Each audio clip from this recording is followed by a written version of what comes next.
Crime psychology often explores why ordinary people sometimes commit terrible acts. Experts look at how anger, jealousy, fear of loss, and deep feelings of betrayal can grow until they explode. This field studies warning signs that might show when someone is becoming dangerous. But even with all the signs, no one can always predict the moment when a person will actually pull a trigger or set a deadly plan in motion. The human mind, with all its secrets, can shock us when we see how rage and hurt can spiral out of control.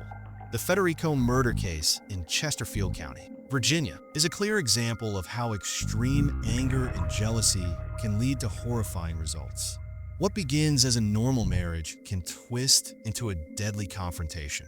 Then, as if that were not enough, it can stretch far beyond a single crime and pull friends and family into a web of deceit, fear, and more planned violence. This story is long and tragic, and it shows that once a person believes they have lost everything, they may do unthinkable things. One can study many crimes and see the same pattern. A person feels betrayed, tries to regain power, and stops at nothing to control events. Yet, each case still leaves people stunned. We often say, "I never thought he would go that far," but sometimes he does. In this story, we have to follow a path of betrayal, cruelty, and desperate schemes that put many lives in danger. It all came down to a few key steps: an unhappy marriage, a new relationship, a sudden burst of violence, and an attempt to cover it up.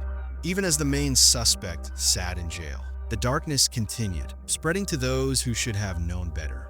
Throughout, one question never goes away: what pushes a person to commit one shocking act after another? Even with the police closing in, let us begin by looking back at how it all started. Josh Federico and his wife, Sarah, lived in Chesterfield County, Virginia.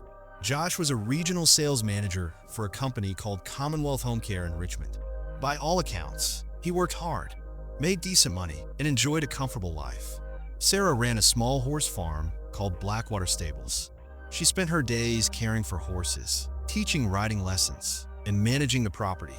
For a while, it seemed they had a fairly typical marriage. They owned a home, shared goals, and appeared stable.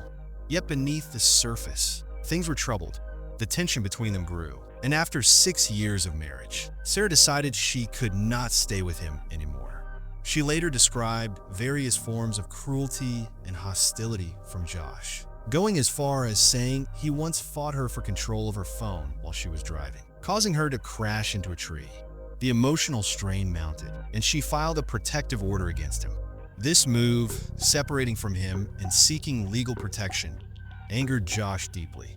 After Sarah left him, Josh filed his own legal papers, seeking a divorce. He accused her of cheating with multiple men and claimed she was breaking their marriage vows. Whether these claims had any truth became a matter for lawyers and a judge to sort out. But in the short term, it only added more drama to their split. By that point, Sarah had rented a new place to live and wanted to move on with her life. She even started seeing someone new, which pushed Josh's sense of betrayal to a dangerous level. Sarah had met Lawrence Howell, often called Larry, just a few months earlier. In April, he came from Florida, leaving a girlfriend and a 3-year-old child behind. He also had 2 other children from a previous marriage, so he was a father of 3 overall. Soon after meeting Sarah, he uprooted himself to live with her in Chesterfield County. It was a swift move, but they seemed happy at first. Sarah was pregnant with his child, and they were planning to move forward together. However, the tension from Sarah's marriage loomed like a dark cloud. Around the same time, there was a strange break-in at Sarah's home. Somebody stole her safe, her computers, and a firearm. Sarah and Larry suspected that maybe Josh was involved, but they had no solid proof. They only knew it felt frightening to lose valuable items and know someone had invaded their space. The break-in remained a mystery, but it increased their sense of being watched. They found themselves double-checking doors and windows. Meanwhile, court filings and legal papers kept piling up, with Josh adding more fuel by insisting Sarah had been unfaithful. In crime psychology, experts often talk about a trigger event that makes a person decide to act violently. For Josh, it appears that the final straw was the idea that Sarah had moved on with Larry. Josh might have viewed Larry as someone who stepped into the role of partner and father, replacing him in ways he could not handle. By August of that year, Josh's anger was as thick as a storm cloud, ready to burst. Before dawn on August 24th, 2018, Sarah and Larry were at home. Sarah was still adjusting to her new living situation, and Larry, who had come from Florida, was also settling into daily life in Virginia. Sometime early that morning, Larry decided to let their dogs out. Maybe he noticed them pacing around or whining to go outside. He walked through the yard, likely not expecting any danger. Then gunfire shattered the quiet. Shots rang out, and Larry stumbled back toward the house. Sarah, inside, heard the blast, but did not immediately know who was shooting. She saw Larry burst in, bleeding and collapsing behind the couch. He was badly injured, maybe mortally wounded. In a panic, she raced to find her gun, but it was gone. That, she later realized, must have been the same gun stolen during the break-in. With her heartbeat thundering in her ears, she turned around to see Josh inside the house, dressed in black. He did not look panicked. Instead, he had the cold focus of someone carrying out a plan. Frantic, Sarah dashed to the first-floor bathroom, hoping she could escape through a window. She tugged at the window, but it would not open. Then Josh pushed his way in. He fired a shot that hit her in the arm, causing her to crumple in pain. He forced her out into the hallway, warning that he wanted to stage the scene like a fight between her and Larry. While she was reeling from the bullet wound, he told her to follow him onto the porch. Not knowing what else to do, she complied. Fear swirled in her mind as she realized Larry might already be dead or dying. She had no idea what Josh would do next. Then Josh started cleaning up the blood in a disturbingly calm manner. He used paper towels and bleach to wipe away evidence. At one point, he ordered Sarah to scratch Larry's face, trying to make it look as if she and Larry had fought each other. He even had her fire a gun into paper towels with her left hand to suggest she had fired a shot. Sarah was right-handed, but her right arm had just been shot, so that was part of the stage story. After this bizarre attempt to create fake evidence, Josh went upstairs for a while. Sarah stood there, bleeding and frightened. We came back down. He started to drag Larry's body onto a tarp, eventually hauling it into Sarah's GMC Yukon. That sight alone would fill most people with horror. But Sarah's nightmare was not over. Josh found her again, this time in the kitchen, and raised his gun once more.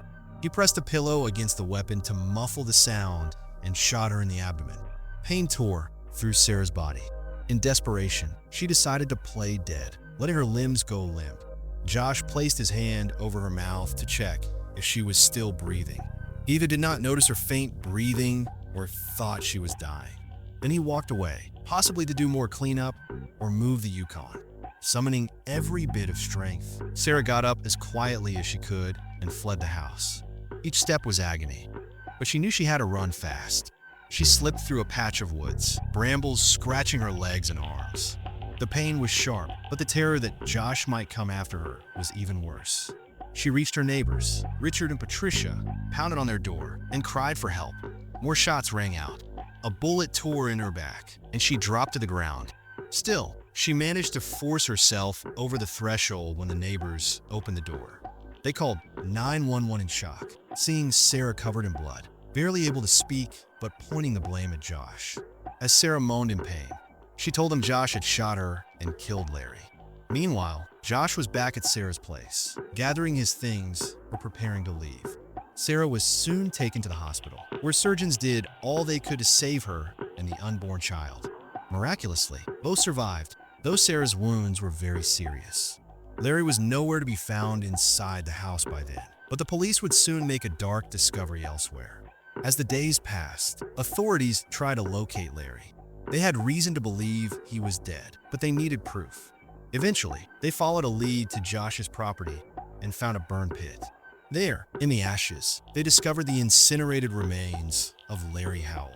Investigators believe Josh had used tires or other fuel to cremate the body as completely as possible. It was a shocking scene that confirmed Larry had died a horrific death. Sarah identified Josh as the killer, telling the police every detail she remembered. Local officers, along with the U.S. Marshals Service, launched a search for Josh, who had fled. People in Chesterfield County were tense, knowing a dangerous suspect was on the run. Over 3 days, sightings were called in. One tip came from a fire department medic who saw a shirtless man that looked like Josh near a church. Soon, a massive ground search with local SWAT teams, the FBI, the Bureau of Alcohol, Tobacco, firearms, and explosives, and K-9 units covered the area. They spent hours combing through neighborhoods and empty buildings. Finally, they found Josh hiding in an abandoned home. He was arrested, ending a frantic manhunt that had put the whole region on edge. Right away, Josh faced charges of first-degree murder, malicious wounding, and using a firearm in a felony. Police also arrested one of Josh's friends, believing he had helped Josh either before or after the crimes. This friend was charged as an accessory to first-degree murder. Meanwhile, as they continued their searches, officers went to Josh's son's home. There, they discovered guns and illegal drugs. This led to the son, named Hunter, also being arrested, though on different charges. It seemed like the entire Federico family and some of their close connections were getting drawn into a vortex of criminal behavior. The community was appalled and asked how a single household could be at the center of so much violence. People might have assumed that, once Josh was in custody, the danger was over. But that was far from the truth. Josh's willingness to kill and his rage towards Sarah were only the first layer of this story. Behind bars, he had time to think. Crime psychology research says that some offenders, once caught, still try to keep control of the situation. They may threaten witnesses, try to hide evidence, or even plan more crimes. That was exactly what would happen next. Chesterfield detectives, sensing more danger, obtained permission to tap 2 phone numbers belonging to Josh's brother, Joseph Federico.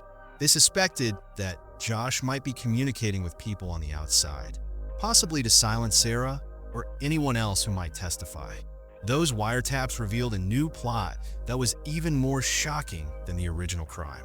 Josh, with the help of certain relatives and friends, was planning to hire someone to murder Sarah, her unborn child, and also Sarah's father, named Edward Grove Sr., and her brother, named Edward Grove Jr. on the calls. The family talked about how much it would cost to hire a hitman, who might be willing to do it, and whether they should go through some of Josh's jail contacts or find their own resource.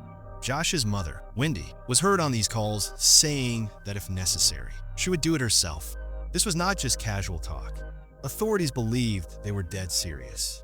They also learned that the Federico family had hidden large sums of money, hundreds of thousands of dollars, at their farm. Some of it was buried, some stashed in secret spots, and it was all ready to fund their deadly plan. They wanted to make sure Sarah would never testify and that her father and brother would also be removed from the equation. From behind bars, Josh seemed determined to finish what he started that night in August. The police put an undercover agent from the Virginia State Police on the case. This agent met with Joseph Federico, who confirmed that Josh was aiming to wipe out Sarah and her family. For law enforcement, that meeting was enough proof that the plot was real and urgent. They raided Josh's property, found the hidden money, and arrested more people in December 2018. It was astonishing to realize that even after murdering one person and gravely wounding another, Josh showed no remorse. He wanted more bloodshed, and he had convinced relatives to help. Soon, a long list of charges appeared: conspiracy to commit capital murder, solicitation to commit capital murder, attempted capital murder, obstruction of justice, and more. Josh, his brother Joseph, his mother Wendy, and a family acquaintance named Constantine Dino Tricolis all ended up charged in relation to the murder-for-hire plot. Another acquaintance, Laura Miller, faced charges as an accessory after the fact. At that point, the case was about far more than a simple crime of passion. It was now a sprawling criminal enterprise that involved multiple plans, phone taps, and huge sums of cash. People in the community watched in disbelief as more and more disturbing details came out. The story of a scorned husband shooting his wife and her boyfriend was awful enough. But now the idea that an entire family was plotting to kill Sarah, her unborn child, and 2 of her relatives made it even more horrifying. Eventually, a preliminary hearing took place in Chesterfield General District Court to figure out which charges should move forward to the higher court.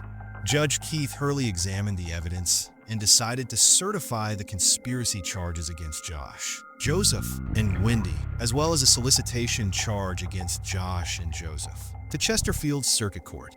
However, the judge did dismiss some of the other charges, like attempted capital murder and certain counts of obstruction, based on the legal arguments presented. Even with some charges dropped, the remaining list was serious enough. All three were denied bond, so they stayed behind bars while the case moved on. News reporters followed each twist, and the community braced itself to learn more. At the same time, the original charges against Josh for shooting Larry Howell and Sarah were still ongoing. That meant Josh would face two major sets of charges, one for the murder and attempted murder, and another for the murder-for-hire conspiracy. It was an unusual situation, but it showed the extent of the danger. Sarah survived her injuries, but she had to live with constant worry about whether Josh's associates might come after her. The police, though, seemed to have enough evidence to keep the main conspirators locked up. Before long, a Chesterfield grand jury handed down formal indictments for Josh, Joseph, Wendy, and Dino. Those documents spelled out the legal counts in detail. Meanwhile, Laura Miller continued to face her separate charge as an accessory to homicide after the fact. In the eyes of many, it looked like an entire network was forming around Josh to carry out his final goal: revenge on Sarah and the men in her life. But the law was one step ahead, and soon the entire set of cases would go to trial. For the residents of Chesterfield County, it was like watching a tragic movie unfold in real time. Few had seen anything like it. In their community, it was a story of obsession, rage, and family ties used for dark purposes. In August 2019, the first major trial ended with Josh's conviction for murdering Larry Howell, attempting to murder Sarah, maliciously wounding her, violating weapons laws, and committing burglary in the process. The jury recommended 2 life sentences plus 43 years. Many saw this outcome as fair, given the brutality of the crime. Sarah herself testified, describing the horror of that morning, how Larry was shot first, how Josh made her try to create false evidence, how he shot her 2 more times, and how she escaped through the woods. She also described how, even while wounded, she still worried about her unborn child. Through tears, she told the jury she had never imagined Josh could become so violent. Yet there she was, with 3 bullet wounds and the memory of Larry dying in front of her. Hearing all this, the jury did not take long to decide Josh should be locked away for life. But his story did not end with that guilty verdict, because there was still the matter of the murder-for-hire plot. In July 2020, to avoid another lengthy trial, Josh entered into a plea agreement on those conspiracy charges.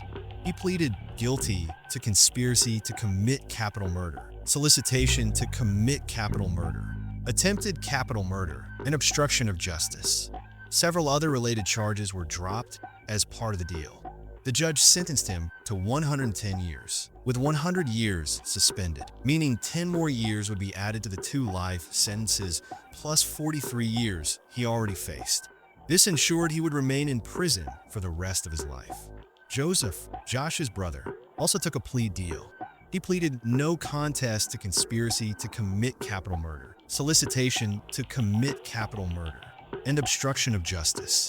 The deal gave him a 70-year sentence, with 55 years suspended. So he had 15 years to serve. For a man with no prior criminal record, it was a dramatic fall from grace. Still, compared to Josh's punishment, Joseph's sentence was lighter, reflecting that Josh was the main actor behind the violence. Wendy, the brother's mother, never got the chance to stand trial. She had been held in jail for many months and was receiving chemotherapy for cancer. She remained in the jail's medical unit, but was finally transferred to a hospital where she died in April 2020. Some people said that was fate catching up with her, while others thought it was sad she never had a chance to present her side of the story in court. Either way, she left the world still charged with conspiring to commit murder, never having been found guilty or innocent by a jury. Constantine Dino Tricolis, the family friend, had his most serious charges dropped by the Commonwealth's attorney. He pleaded no contest to a misdemeanor obstruction of justice charge and was handed a 12-month suspended term. It appeared the evidence did not clearly link him to the deeper plot or show he played a major part. Laura Miller, accused of being an accessory to homicide after the fact, had her own legal journey, but it never dominated the headlines like the others. In the end, the main focus was on how Josh's twisted anger and his family's willingness to help had led to so many crimes and so much devastation. Sarah faced a lifetime of physical and emotional scars. Larry Howell's children lost their father, and an unborn child almost never had a chance at life. But thanks to Sarah's testimony and law enforcement's work, Josh was held accountable, and the rest of his family involved in the plot also faced consequences. From a crime psychology perspective, the Federico case is a frightening example of how domestic problems can turn deadly when someone feels cornered or betrayed. Jealousy, a sense of losing control, and a desire to punish the other person can push individuals to kill, even when they once claimed to love their victim. Though each relationship is unique, there are warning signs that families, friends, and authorities should take seriously threats of violence, controlling behavior, sudden rages, and a refusal to accept a breakup. Sometimes protective orders help. Sometimes they do not, as was the case here. Josh's fury went beyond a moment of passion. It consumed him completely. Instead of feeling regret afterward, he tried to kill more people by hiring a hitman. He roped his family into it, which raises another troubling issue. Loyalty toward a loved one can become twisted if someone's moral compass is broken or overshadowed by fear or misplaced devotion. In this case, mother, brother, and a friend all heard Josh's demands and did not immediately shut them down. Whether they were blinded by loyalty or fueled by their own anger, the end result was the same. They risked prison time and shattered whatever normal life they once had. Another disturbing part of the case was the attempt to destroy Larry's body by burning it. This level of brutality showed that the person behind it was coldly focused on getting rid of evidence. It made the police investigation much harder because forensic experts had to sift through ashes and bone fragments to identify him. However, Sarah's eyewitness account was enough to point them in the right direction. Without her surviving to speak, Josh might have spun a false story about Larry's disappearance. But Sarah did live, which became the key difference between a confusing missing person case and a murder conviction. The manhunt for Josh also rattled Chesterfield County. Many local people had rarely seen such a large-scale search, involving different federal agencies and tactical units. Fear spread as residents locked their doors and checked the news for updates. When Josh was finally caught, there was relief, but the deeper horror of the story was only beginning to unravel. As more details emerged, especially about the conspiracy to kill Sarah's family, the sense of shock grew. It was like a nightmare that would not end. People started saying that it felt unreal, as though it were a plot from a television show rather than real life in their hometown. It was real, and it reminded everyone that domestic violence can escalate to extremes. Sarah's unborn child was also a victim in this tragedy. That child, who would eventually be born, had to fight for life from the moment the bullet struck Sarah's abdomen. Doctors had to watch carefully for signs of harm. By some miracle, the pregnancy remained viable, and the baby survived. Some might call that an amazing stroke of luck, and others might call it sheer resilience. Either way, it was one small ray of hope in a case that offered little comfort. Sarah, though alive, had to move forward knowing her boyfriend was murdered in front of her, knowing she had been shot multiple times, and knowing her husband had tried to arrange her murder even after he was locked up. It is hard to imagine the emotional wounds left by such an ordeal. Still, she found the courage to speak against Josh at trial, revealing the truth so that the jury could see the full picture. Many times, after a shocking crime, communities look back and wonder if there were signs or steps that could have prevented the tragedy. In hindsight, Sarah's protective order might have been a clue that more serious steps were needed. Sometimes, law enforcement can keep a closer watch, but resources are limited, and they cannot monitor every home. Also, no one can truly predict when an abuser will decide to cross the line from threats to homicide. Some people also question why Sarah and Larry stayed in that house despite the earlier break-in. But it is always easier to see potential mistakes after the fact than in the moment. Sarah might not have known how far Josh would go. She may have felt safe enough with Larry around, or she might have underestimated Josh's rage. In any event, she ended up in a terrifying life-or-death situation. Another lesson is that domestic violence does not always stay private. Here, it spread to others, as Josh tried to eliminate more people he considered part of the problem. When families unite around the abuser instead of trying to help the victim, the risks can multiply. Josh managed to get his mother and brother involved, even though it meant committing serious felonies. Whether they joined him out of fear or love or something else is still uncertain, but it led to a string of legal consequences. In the end, the convictions send a strong message. The justice system will not tolerate attempts to harm victims or witnesses, and it will pursue murder-for-hire schemes even if they originate in jail. Josh's double life sentence, plus decades more on top, means he will never be free again. Joseph's 15-year sentence will keep him behind bars until well past middle age, when he died untried, and Dino managed to escape the harshest punishment. But reputations were ruined, loved ones were gone, and heartbreak was the dominant feeling left in the aftermath. Crime psychology experts might point out that such extreme situations do not appear out of thin air. A pattern of control, obsession, and aggression often builds for a long time. Josh's behavior hinted at a need to dominate Sarah, even fighting her for a cell phone and ignoring her safety in the car. Once she left him, he might have felt publicly humiliated and determined to punish her. His idea of punishment was to kill Larry, kill Sarah, and later erase the rest of her family. That is a level of ruthlessness that is hard to grasp unless we accept that some individuals can be driven by rage to commit atrocities. The case also shows the vital role of technology in modern law enforcement. Without the recorded phone calls from the wiretaps, it would have been much harder to prove the murder-for-hire plot. But once investigators had phone evidence of them discussing money, methods, and timing, their case became rock solid. The operation with the undercover agent also made it clear they intended to carry out the plan. This is a reminder that criminals often reveal themselves through calls, texts, and messages when they think no one is listening. For Sarah, who had to recover physically and emotionally, the long legal process may have felt like a second ordeal. Yet her testimony was crucial in securing justice. She had to relive the horror of the shooting and the flight through the woods. She had to talk about seeing Larry's final moments. Despite the trauma, she stood strong in court.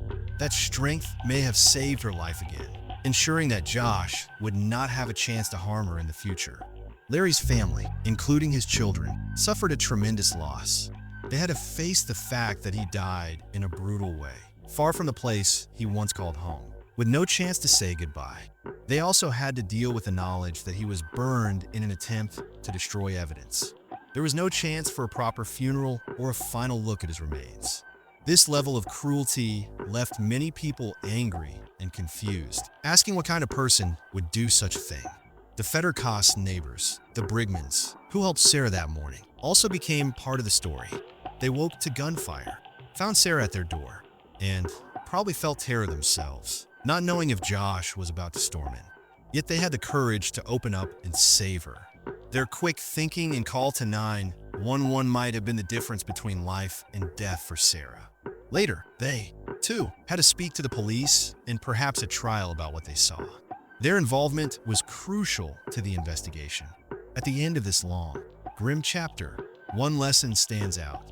Domestic violence must always be taken seriously, and a single protective order is not a magic shield. People who see red flags should not stay silent. If they have a friend or relative who shows signs of wanting to harm someone, they should report it and try to protect the potential victim. Of course, it is hard to know exactly what to do. Fear of the abuser's anger can keep people from speaking up, but it is better to be safe than to wait until tragedy strikes. The Federico murder case is not just a story of one man's evil. It is also a warning that rage, left unchecked, can spread like wildfire and burn everyone in its path. This is true even if the abuser seems like an ordinary person with a decent job and a stable home. Josh was a regional sales manager, not some mythical monster. But when his hatred took over, he made choices that led him down a path of destruction. The details, Larry's murder, Sarah's 3 gunshot wounds, the horrifying plan to kill her unborn child and father and brother are hard to forget. And they should not be forgotten because they show us the stakes are high whenever someone threatens an ex-partner. In time, people in Chesterfield County tried to return to normal, but the memory of these crimes still lingers. The farmland once owned by the Federicos sits under the same sun, but the story behind it is forever changed. Fire pits, once used for bonfires or trash, can remind local folks of the gruesome discovery of Larry's remains. Sarah's horse farm, once a place of peace and beauty, became the scene of gunshots and terror. Josh now sits in prison for life. Joseph serves his term, and Wendy is gone. Dino's life will forever be linked to a disturbing plot, even though he escaped the worst consequences. As for Sarah, she must raise her child without Larry, but with the knowledge that they both survived something truly horrifying. The doctors who treated her, the neighbors who helped her, the detectives who investigated, and the prosecutors who presented the evidence all played roles in stopping Josh from doing more harm. That cooperative effort, at least, is one silver lining in a bleak case. Crime psychology tries to learn from stories like this so that future tragedies might be prevented. Professionals teach the public about warning signs and encourage people to trust their instincts if they sense danger. They also push for better systems to protect victims, but admit there is no perfect solution. Sometimes, as here, a determined offender still finds a way. The final truth is that nobody knows what darkness can lurk in another person's mind until it's too late. This case reminds us that we must remain vigilant, check on loved ones who might be in a toxic relationship, and never dismiss concerns about violent behavior. If we wait until bullets are fired, we might lose precious time to save lives. That is a sobering message, but one that might keep us safer. In closing, the Federico murder case has so many twists that it seems unreal. But every detail is true, documented by court records and witness accounts. Josh's jealousy and anger led him to commit murder, attempt to kill his wife, and then plan to have even more people killed. His mother and brother joined the conspiracy, showing how family loyalty can become twisted when a person's mindset is ruled by vengeance. The heartbreak spread to Larry's family, Sarah's family, and even the community. Thanks to the bravery of survivors, the hard work of police, and the firm decisions of the courts, the threat was finally contained. Yet the sadness of the loss and the shock of the betrayal will remain for years to come. This is a story that crime psychology scholars might study to understand how domestic violence can escalate and how crucial it is for bystanders to intervene early. It is also a story of how a single act of rage can unleash a chain of events, and how, if left unchecked, that rage can lead to even more plans for violence. Whenever someone in a broken relationship shows signs of extreme anger or obsession, we should remember this case. It proves that such feelings can have terrible consequences for everyone involved. By staying watchful, helping victims, and reporting suspicious behavior, we may save lives and spare families the awful pain described here. No matter how ugly the truth, it is better to face it early than to face a tragedy later.